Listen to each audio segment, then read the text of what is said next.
the reason someone is coming to therapy is probably because they haven't been able to do it on their own. You know? So, I mean, I'll speak even for myself. I'm so grateful to be in this role. It has allowed for me to help a lot of people. It's allowed for me to learn a lot about people, but also about myself.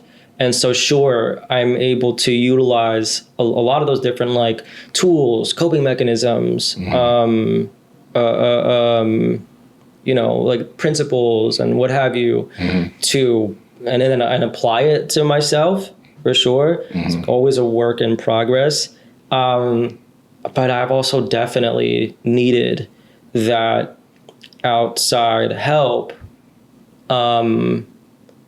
Because when you're so close to a problem, it's really, really hard to see it, to really see it. You know, you're in it. Yeah. You know? Yeah. Yeah.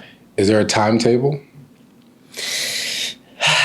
Yes and no. I mean, I would say that you might have like an immediate stressor in your life, right? So let's say, for example, you're experiencing a lot of issues in your relationship.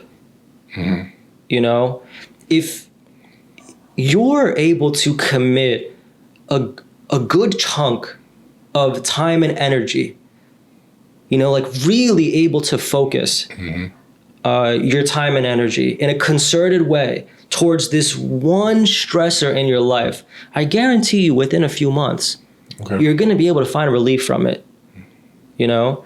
But oftentimes, like, you peel one layer of the onion and there's more, and you realize, oh shit, there's more. There's a lot to this. There's a lot more to this than I initially thought.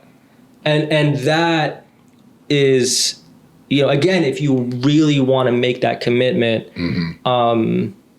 that's when you start to hear people talking about like, oh yeah, I've been in therapy for years, right? Is that a good thing though? Because does that, in my eyes, I feel like if you've been talking to the same person for 3 years, either you just like talking to them, right, or you have not figured anything out, right? So I think just from the outside looking in, that's so fair. That's so fair. I think both can be true. Right? Like, you know, I like to make the comparison sometimes to someone signing up for physical training, right? So they never stay with it. Right? Like, you could just keep your trainer around for as long as you want because you know you're going to get better workouts with your trainer. Yeah. Right? That's the whole reason that they're there. If they're a good trainer... Yeah, they'll be getting you, some good results. Yes. Naturally. And so for that reason alone, if A, it's within your budget, and B, you really like your trainer. Yeah, right? Usually you probably like your trainer personally, so you keep going back to him or her. Yeah. Exactly. Like naturally you're going to develop that bond. Yeah. And here's the thing about life, man. Like it keeps going until it doesn't.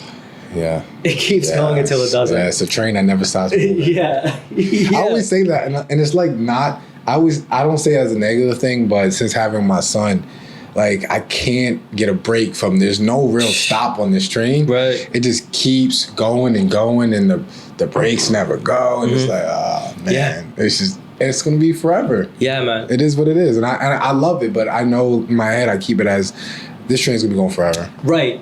And so I think that's a key. That's such an important shift to make in your perspective, because it's no longer about, oh, by the end of this 4-year period, I'll have my diploma. No end to anything. No, man. No. It's like, that's your child. Care for him for the rest of his life. And now you're in it forever. Yeah. What's one big misconception of therapy? What's one big misconception of therapy? I think the one you mentioned is a big one.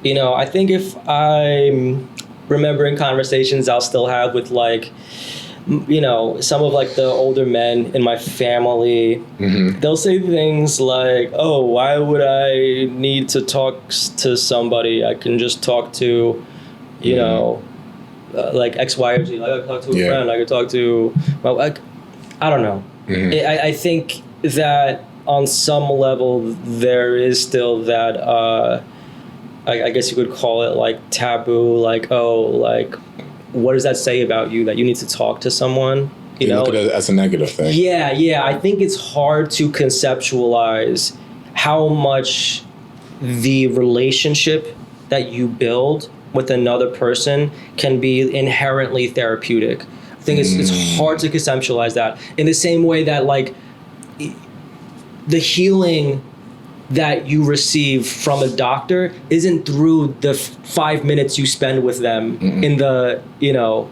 right? Like they give you the medicine, they give you the drugs, you take the drugs, you feel better.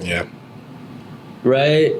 And I think because it's not so tangible, if you haven't experienced it yourself, I could totally appreciate why it would feel like, you know, bullshit, basically.